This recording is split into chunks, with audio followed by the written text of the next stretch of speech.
You are listening to Season 3 of Transition Tales, hosted by Christina Herr.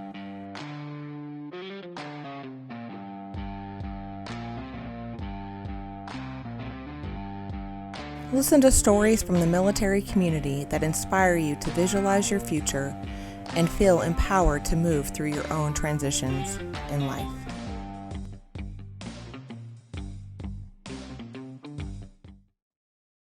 Welcome to Transition Tales, a Live with Courage podcast. I am your host, Christina Herr. Our guest today is none other than Mr. Mo Watson. Welcome to the podcast. So to get started, can you tell us a little bit about yourself? Yes, Christina, I can tell you a little bit about myself. My name is Mubota Watson, AKA they call me Mo. Not they call me, but the part is Mo, M-O-E. And I am a 48-year-old military retiree from the United States Army, where I did 21 years, 3 months and 12 days. And I am also a proud dad of 5 awesome kids, ranging from ages of 29 to 15. My youngest being my stepson who lives in Houston. That's great that he lives in Houston because that means I get to keep groceries. I'm currently not working and I'm enjoying life. I'm learning how to decompress and not have an agenda. That is awesome. I also enjoy comedy. I enjoy going to church and I enjoy fitness. Awesome. Yeah. How long ago did you transition out of the Army? I transitioned onto off of parole June 30th, 2017. Okay, so it's been a minute. It's been a minute. So how did that transition go for you? Oh man. So my transition actually started in 2014 when you get to do, it was called ACAP back then. I don't know what they call it now. I don't know, it's like cyber warfare transition person elite. I don't know what they call it now. But back then you could do ACAP when you were 2 years away from your 20. So I did it, and immediately after going through ACAP, I was like, I'm so not ready. I'm not ready. And so, but I met a lot of great people. That's when I started networking, even though I didn't even know that I was networking. I had no idea. I was just doing what I normally do. I'm something like a social butterfly, but I'm more like a social peacock, if you will. And so at that point, I started meeting so many great people and they were giving me a lot of information. And I think that's what helped me to transition with excellence, because I started so early, but I didn't even have any idea what I was doing. So I started then. And as I got closer, I realized it was time to go. Just as a leader, when you wake up and you feel like it's no longer fun, then it's time to go, because you can end up becoming toxic and you won't even know. So anyway, I ended up dropping my packet in 2016 to transition. Again, from that time from 14 to 16, attending networking events, attending job fairs, just kind of looking and seeing what's going on with no real compass in my hand at all. I'm just kind of like guys on the freeway. I think this is the way. I'm not going to stop and ask anybody any questions, but I think this is the way. And I had so many great people that just kind of took me up under their wing because I was in a great environment. I was open. I was willing to listen. I did not feel like I knew everything. As a matter of fact, I knew that the more I found out, the more I realized I didn't know anything. So I had a lot of great people helping me and giving me direction. And that's how my transition started. So you're still in talking about this part of it. What happened when you actually punched? When I actually punched, so 2017 was the year that I punched, but my Chief Stanley Fisher, this guy, God sent him to me as my warrant officer, and he was he was the lead in our department up on Camp Bullis as an instructor. I was an instructor for Intel. And I mean, he was the one who kind of took the steering wheel from me and said, okay, you have no idea what you're doing. Go do this, go do this, go do this, right? Because the Army gives you a checklist and all of this stuff, but it's kind of like saying, hey, meet me at the Mexican restaurant in San Antonio. Which one? Yeah, right. I mean, come on now. Really? So I wasn't even going to file for disability. I wasn't taking any of my injuries serious. I was like, I'm fine. I don't need any of that stuff. There's people out there that need it more than me. And he was helping me. So he got me locked in tight there. And then I actually got a job in March. I didn't retire until June 30th, but I had a job already. So I was, by the time I was on permissive TDY, I was already working, right?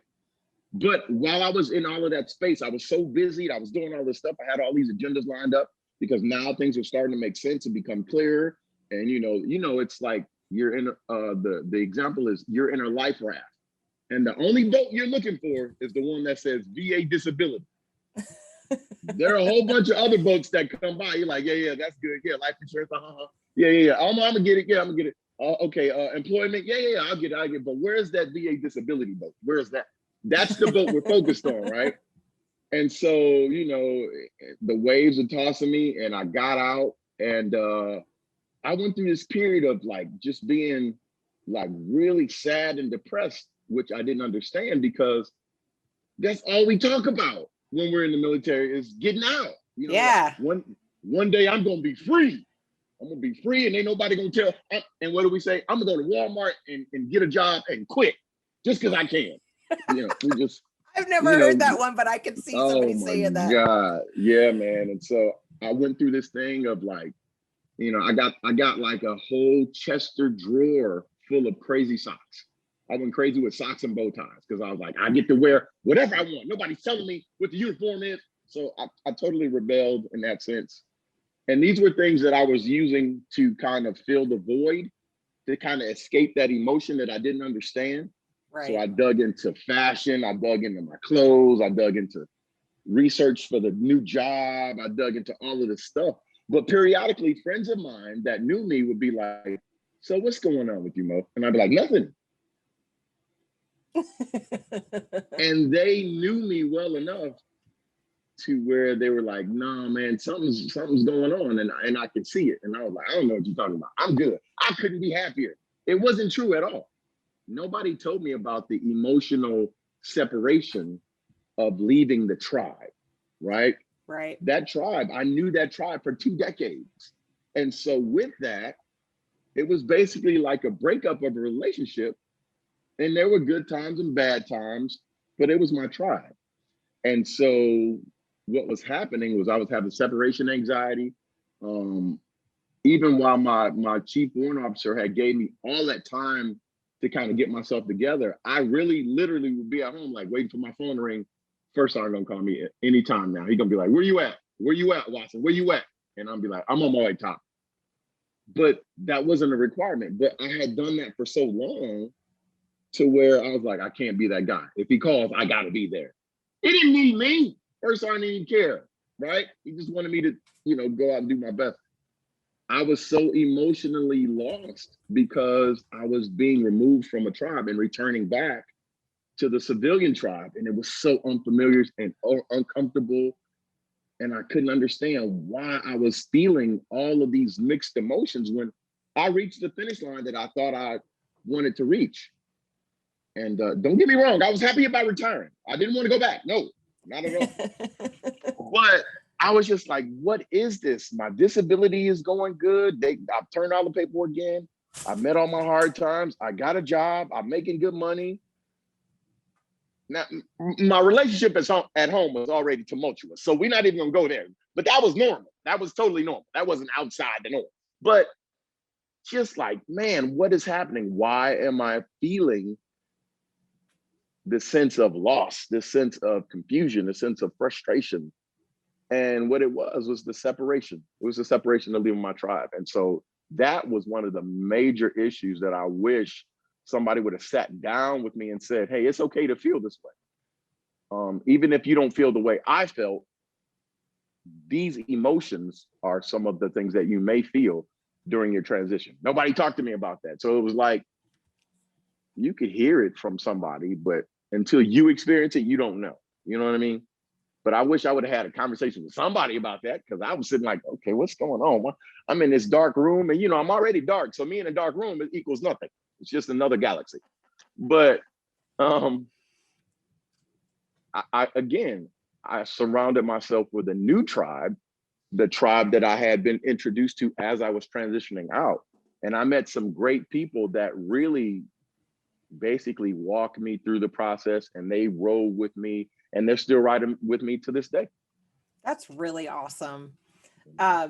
So you talk about, that separation, that feeling of separation. I equate it to the steps of grief. You kind of, listening to your story, you kind of followed that, being in denial and, trying to fill the void and all that, like with your socks. And I hear this story so many times from people, and you're right. It doesn't get talked about enough, if at all. Have things kind of gotten better, or you still feel like you're going through a transition from the military?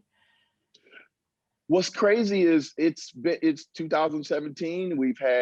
I've experienced some. So the first thing I experienced is like my body kind of knew that we had left the military, because my eyesight began to fail immediately when I signed my DD-214.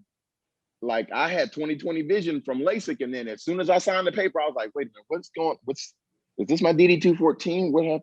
So my warranty just expired immediately, right? I started having all of these aches and pains, and I think it might have been the anxiety of it, or I'm not sure, but that started happening.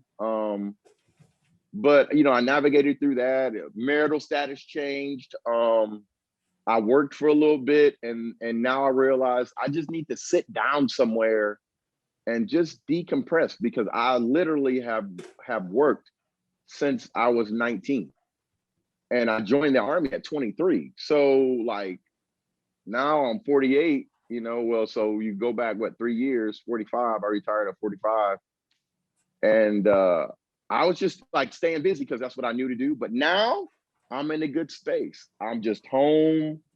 It's just me, my puppy, my TV. Now don't get it twisted. I got a lot of things on my agenda. Like after I get off this podcast, I got a whole lineup of stuff I got to do, Hulu is one of those things. Amazon Prime is one of those things. Netflix is one of those things. So yeah, I'm in a good space now, because I'm learning more so of who Mo is, not the mask, because a lot of people know Mo behind the mask. My humor, which and sometimes is just genuine, and then sometimes it's a defense mechanism to push away the emotions that I'm actually feeling, right? But I'm learning when I do that, I'm actually just pushing it off. It's still in the card. I still need to deal with it. So I'm learning me. I'm learning the me that doesn't have to take care of soldiers, or doesn't have to respond to some honeydew list, or that is no longer a parent, because all my kids are grown. And my 15-year-old, he's down in Houston eating his mom's groceries, not mine, and he's spending summers with his biological dad in Detroit. So every now and then we grab a couple of Facebook posts or text messages, but like I'm learning about me, and I don't know who this person is. I'm learning me all over again. And it's a great adventure, because again, I'm surrounded by great people that when I get in a fog, they usually will reach out before I even know that I'm in a fog, and be like, man, I haven't heard from you. I haven't seen any videos. What's going on? And then I'm like, Q, leave me alone. It is always Q, isn't it? It's Q, man. Q be on it, man. Yeah, he gets me too. I love that you brought this topic up, though, because I think a lot of people that get out of the military, they either go directly into a GS civilian job, which you could have easily done with your previous career field, so they don't lose out on that, or they go straight into some corporate position, and they just keep being who other people think that they need to be, which is what we did in the military. And I think me and you kind of relate on this level, that we are like seriously empty nesting bad, like, not being in the military. Most of my children are grown. I do have one that's 11, but she's pretty much self-sufficient. I am considered a professional volunteer, so I work when I want to. But it's refreshing, and it's refreshing to know that it's okay to say, I have plans. And when people say, what are your plans? My plans are to ask my couch and watch Netflix. That's what my plans are today. But it's hard to get there. It's hard to get to that position of just standing still and being with yourself. It's very refreshing to have this conversation on the podcast. We're essentially retired, or professional volunteers, or hobbyists, or, whatever you want to call it. I'm not even volunteering. No, I take that back. I do some work at the church. I do. But I'm learning how to say no, because I've never had that option. Because even my friends harass me. Hey, Mo, let's go out, man. You ain't got no job. Let's go. Well, man, don't make me feel bad about being about to tell you no. But no, I'm not going. No is a one-word sentence. That's it. It's perfectly fine. And I don't have to explain anything. There's no repercussions for my no. It's just, no. Well, why you can't? Hey, no, man. Not maybe next time. And then we're on to another subject. I've never had that ability before. It's so new and refreshing. It's great. It is. And we are taught to be people pleasers in the military. If you weren't already one, we were taught to make the mission happen and take care of everybody else. Yeah. Yo, God. Yeah. 30 of the most greatest, courageous, wonderful, messy, angry, frustrated, no running. No, actually, it was only like 3 of my people out of the 30 that weren't runners. But what I learned is that not everybody is a runner. 82nd Airborne, Ardennes Road. And I learned that is okay. Everybody doesn't have to be freaking Captain America, or, some people are just Captain Planet. That's it. They not finna be flying in the air. They finna be picking up recyclables. They're okay. Everybody has a place. That's right. So you talked about your challenge already. Did you have any other challenges with your transition that you can think of? I did, man. And I think one of the big things that I guess I'll talk about it now. I haven't addressed it at all. Knowing, well, there's a couple of things. My relationship really suffered a lot.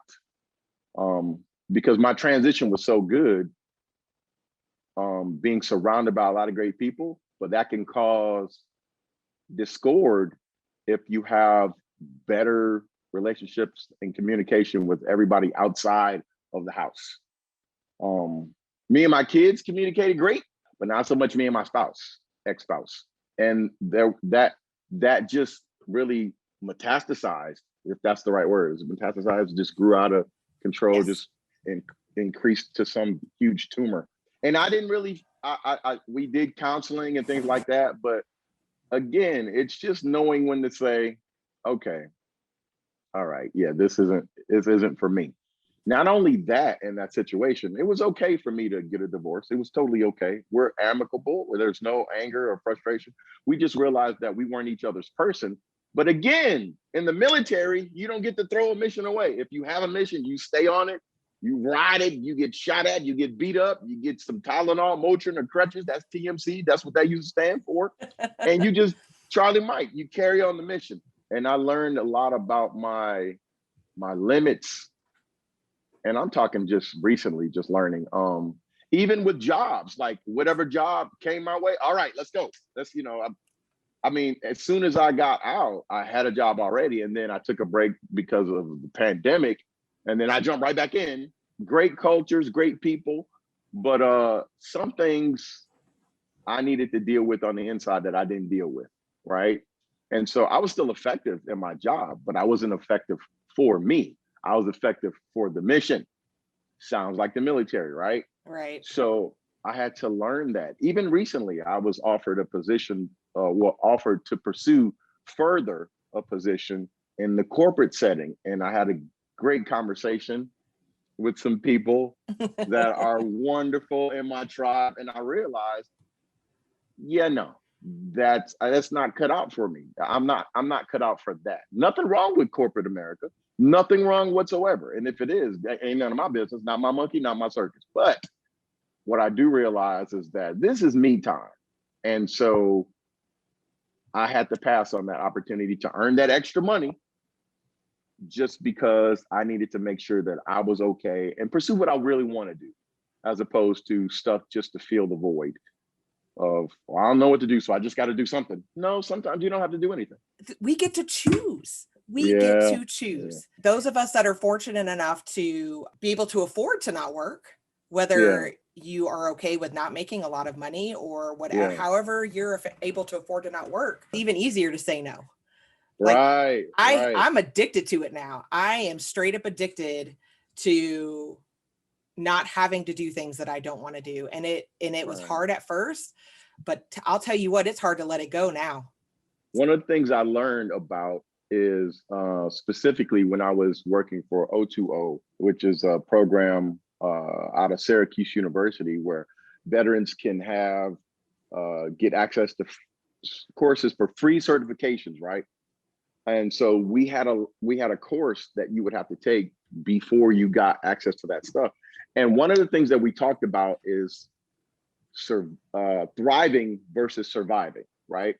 So in these jobs that we think we have to get because we need to be doing something because there's this bigger mission, you could survive in that, but are you really going to thrive? Are you going to grow? Are you going to be challenged? Are you going to be able to encourage yourself? Because we can do all of that stuff for everybody else, right? Oh, I'm a huge advocate for anybody out there, right? I can tell everybody, hey, listen, this is what you need to do. You got to move forward. You got to do this. Hey, and don't worry, it's going to be a little bit of time and you're going to have this happen and that happen. But then afterwards, I go home and I'm in the room by myself, because I'm not taking care of this guy. So I'm surviving. But now that I'm in this space and I'm more aware and I'm more open and I'm more relaxed and I'm able to see a bigger picture for myself, now I'm thriving, right? I could say yes or no to certain situations. My emotional intelligence is growing, and it's growing ridiculously because now, like, again, I don't even have to give energy to anything that I don't want to, right? Somebody could say something to me and I don't even have to respond. I never knew that. I didn't know. I thought you always had to fight. I thought it was, I've sent you texts that you haven't responded to, and I'm like, oh, I guess he doesn't want to talk. Yeah, that's it. Christina, when I come home, me and my phone go separate ways. Like, I'll take my phone upstairs and I'll stay downstairs. If I'm upstairs with my phone, I'll put it on do not disturb. Like, good for you. I realized I had my phone on do not disturb for like a month. I didn't even know. People like, I called you. I was like, no, you didn't. I didn't get the call. Well, I was figuring something was wrong with the technology, right? It was on do not disturb. So, and then my kids is some favorite. So it always comes through. So that's not a problem. But I even had somebody say, well, what if there was an emergency and I need to contact you? First of all, I'm not on your birth certificate. You don't have to contact me. I'm not your first line of defense, not at all. And I'm not going to let you guilt me into that or shame me into that or name call me into that. So, people throw insults or see, you supposed to be this and you supposed to be. No, I'm not. No, I never said that. I never said any of that. And then I'm done. I don't have to give that energy. That's so liberating to just be able to be in my space and be at peace. And I'm not trying to get religious, but just imagine Jesus at the restaurant and he like, Jesus, party at 12, and he go in there to sit down and all of a sudden there's 15 people in there. Well, who are you two guys? No, we're disciples too. We're important too. No, I didn't call you. I didn't tell you you were supposed to be with us, not the 12. I'm gonna hit you up later. Just go now. Go. We got 13 chairs. This is the last supper. You gotta go. You got to go. If I didn't tell you or we didn't have a conversation and come to an understanding, then you're not in that space. You can't just assert yourself into that space because that's not fair to me. Right. So yeah, what if it was an emergency? Then you call the people that are in your bloodline. Don't call me. I'm not going nowhere. My feet hurt. My plantar fasciitis is acting up. My blood sugar low. I gotta go somewhere. Document it. Look at my plates. DV. I can't go nowhere right now. You're so funny. Just saying. What advice would you give to others? Because I know you've said some things on here, but what would be your biggest piece of advice to others that are transitioning out of the military? Oh man, don't do it by yourself. Don't do it by yourself. Even so, here's another news flash.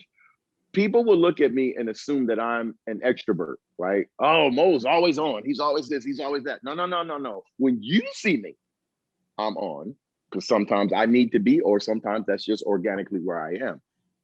But there are people that are introverts and that have hard times talking to people, right? It's a hard time for them to just go up and start a conversation.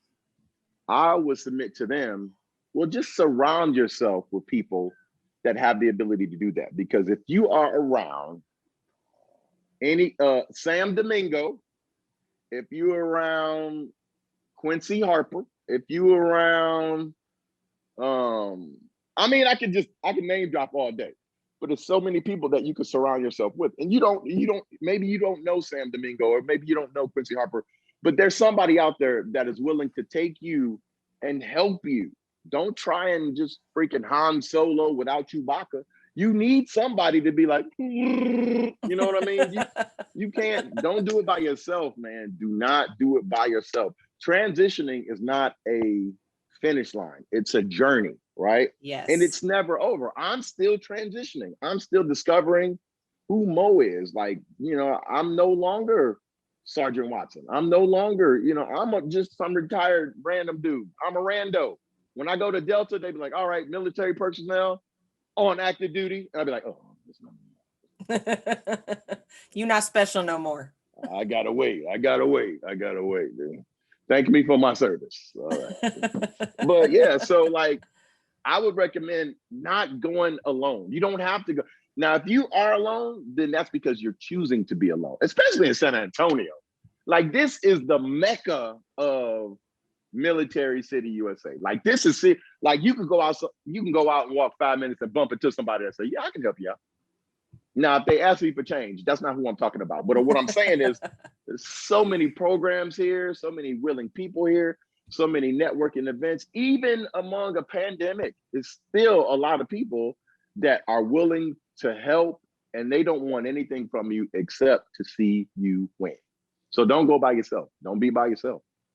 Don't be by yourself. I like that. Mm-hmm. Do you have any final words for the podcast listeners? I do. Wait a minute. Did you write your speech down and you lost it? Major file. No, I had background music I was gonna play, but it's gone. I just have to do it without it. Do you have a specific song? Because I could probably blend it in. No, it's totally too late now. The moment is gone. I missed it. Okay, so my final message. Here we go. Being a part of the 1%, being a part of the people who agreed to step up and do something bigger than yourself, you have to realize that it's not just you that is going through a transition, especially if you have a spouse or children. Everybody's going through this transition. Everybody's going to have all these different emotions. And sometimes you think you know where you're going. You got a 10-digit grid. You know exactly where you're going. But there is wisdom in getting counsel from people that have gone before you and successfully transitioned. So I would challenge you to reach out and talk to those people. Even if you're sure you got a 10-digit grid, my buddy's going to get me into the FBI. Okay, all right.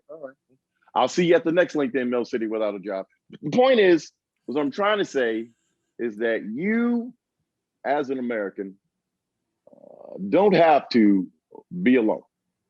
In your journey, whether you're still in or preparing to transition, or you're gone and transitioned already, you deserve an opportunity to connect with a tribe that can help you be a greater individual than you were in the military. So if you want to reach out to myself, Christina the Awesome, Sasha, Michelle, Malia, we are extremely happy to help.